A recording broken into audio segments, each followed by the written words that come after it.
আজকে আমরা দুজন চলে এসেছি একটা নতুন রেসিপি নিয়ে।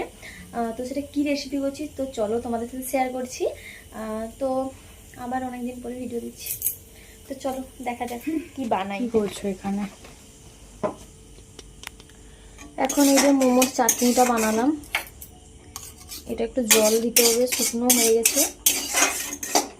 তো এটা হচ্ছে হোমমেড চাটনি, এইটুকু বানিয়েছি যেহেতু 3 জন খাবো, এইটুকুতে হয়ে যাবে। আর আজকে যেহেতু বানাচ্ছি ফিশ মোমো, তো এখানে তেলটা গরম করে আমি রসুন কুচি দিয়ে দিলাম, আর যে মাছটা সিদ্ধ করে রেখেছিলাম, এর লবণ দেওয়া আছে, একটু টেস্ট করে দেখো, মনে হয় একটু লবণ লাগবে। তো এটা হালকা ফ্রাই করে নেব। আর এখানে আছে পেঁয়াজ, গাজর আর আদা। এটা হালকা একটু ভাজা হোক। কাঁচা রেখেছিস তো? খুব ঠিকঠাক আছে।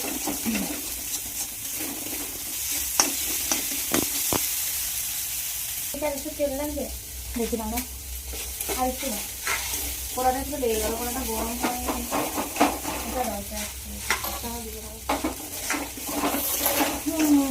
লেচিটা করে রেখেছি। এটা পর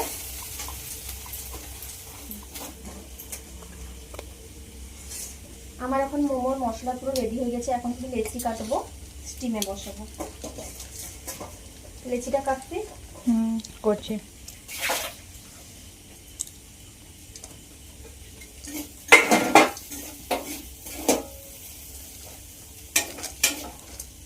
এই first time fish momo try, কেমন হবে? আশা করি ভালো হবে, বাট মনে হয় পুরটা অনেকটা হয়ে গেছে।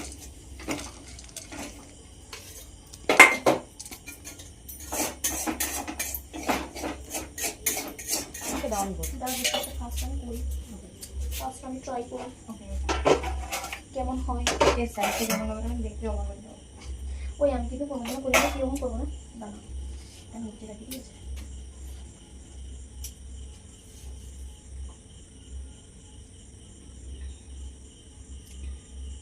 মোমো মোমো এত তার সাইজের আবার কি না গো, দেখাতেই অর্ধেক খাওয়া হয়ে যায়। ঠিক আছে, ও জানি রে ভালো হয়নি। আমি দেখাতে বললাম, আমি বেলছি, তুই কর, তুই কর। এটা একটু মুড়ে খুলে গেল, তুমি জোরে মুড়ে তুই আর একটু ময়দা মাখা, মশলা